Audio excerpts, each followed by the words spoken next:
السلام عليكم. اليوم غنقدم لكم ضريبات الحوت تيجيو رائعين. نتمنى تتبعوا الطريقه تيجيو على هذا الشكل هذا. يمكن لكم ديروهم بسيطلات صغار ولا هكذا دي سيجار. خليكم مع المقادير وطريقه التحضير. هنا عندي طريفات ديال الحوت منوع، كروفيت، طريفات منوعين. هنا عندي لا داند، اللي بغى يدير طريفات ديال الدجاج او اللي بغى يدير هي الحوت فقط.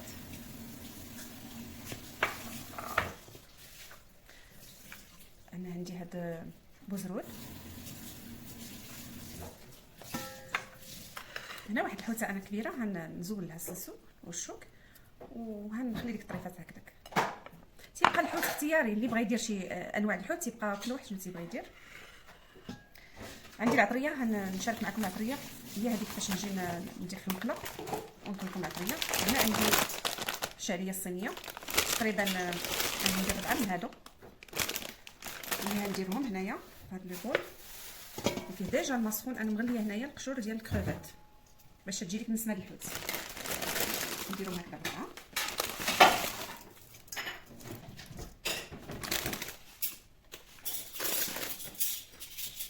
عندي لي شامبينيون الحمار،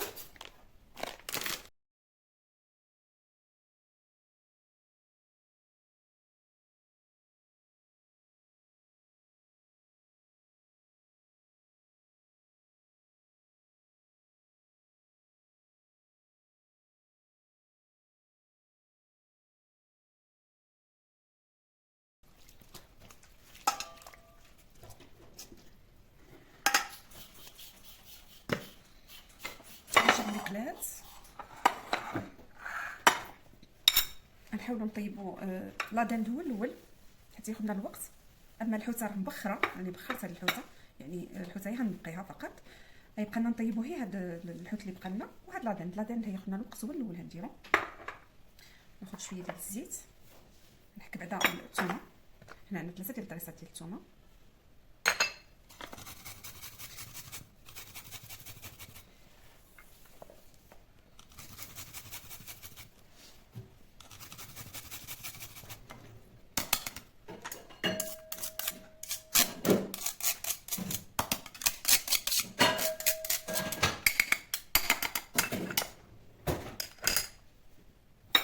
نديرو زيت العود،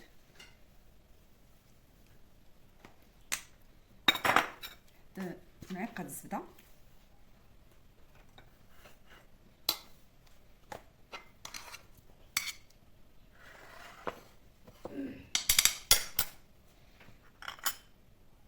عندنا التوابل. هنا غندير شويه السكينجبير، شويه ديال الابزار وشويه ديال الخرقوم، يعني فقط النص.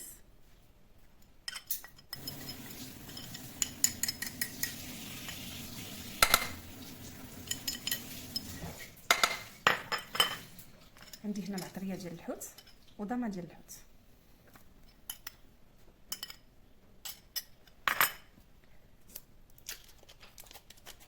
ندير نصيص دابا. عندي هنا فلفله اللي تنبخرها وتنطحنها وتنبقى نخليها هكا في الثلاجه. الفلفله حلوه هذه، عاود التحميره انا تندير هاد الفلفله هذه. وعندي الهريسه، عندي واحد المعلقه الهريسه اللي سبق ليا شاركتها معكم. ندير شويه ديال الزعتر،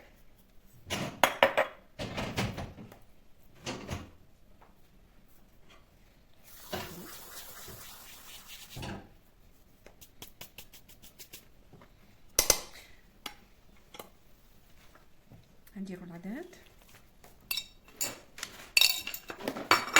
غنردو فوق البوطه يتشحر ونرجع معكم. هنا شحرنا هاد لادند. نفس العطريه غنديروها حتى للشعريه. هاد الشعريه انا شحرتها قطعتها هي وهاد الشامبينيون وشحرتها في نوبه. نفس العطريه تنديرو.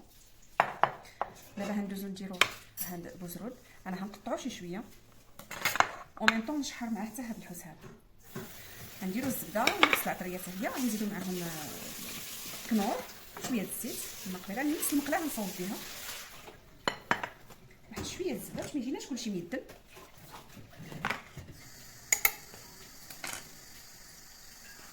خلاص انا الحوت هكذا راني قشرته اللي بخرت، انا قشرته بقيتو على هذا الشكل هكذا. حتى هو غنشحر واحد شويه، غنشحر هادشي كامل وغنزيد معاهم شويه الكورنيشون وغنقطع هاد اللحم الطريفات صافي وغنخلط كلشي. هنا من بعد ما تشحر ليا الحوت، دابا غنخلطوا الشعريه مع لا داند ومع الحوت ديالنا. فكلشي دابا هكا تبارك الله شرب العطريه. فغنخلطهم كاملين ونزيدوا عليهم لاصوص صوجا تعطي واحد النكهه خاصه مع الحوت. وغندوزو نطويو لي سيغار ديالنا.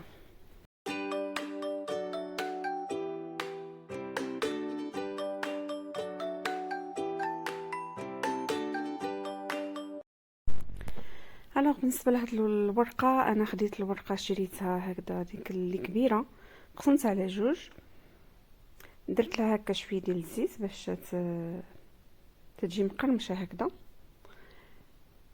تنديروا الحشوه ديالنا وتنجمعوا هذوك الطريفات جنيبات وعاد تنطويو باش ما تخرجناش من الجنيبات. هنا عندكم الاختيار، اللي تيبغي يقلي في الزيت يقلي، واللي بغى يدير في الفران. فانا تنفضل الفران تيجي احسن باش ما تناكلوش هكذا داكشي مزيت بزاف. فتيجيو في الفران زوينين. دهنوهم بشويه الزبده قبل ما تطيبوهم ولا باصفر البيض. فطريقه الاحتفاظ بهاد البريوات ولا هاد لي سيغار، فتنحطهم انا في صينيه، تنحطهم في كونجيلاتور على ما يشدوا راسهم، يعني حتى لغت ليه تنديرهم في بلاستيكه وحده تيبقاو طريين وزوينين. هنا انا تنسدهم هنايا بعجين الفورس، يعني الفورس مع الماء تنخلط واحد شويه ونسدهم، ولا بابيض البيض لا بغيتيو بابيض البيض. اللي تيدير ابيض البيض ما يقليهمش في الزيت باش ما تيجيش ديك الكشكوشه. هادشي اللي كاين. تنقول لكم تبارك الله عليكم. شكرا على التتبع ديالكم، الله يخطيكم عليا. ما تنسونيش اللي عاد دخل القناه يدير لي ابوني. تبارك الله عليكم. فتيجيو على هاد الشكل هكذا، تيجيو رائعين مقربلين. نحل معكم شي وحيده.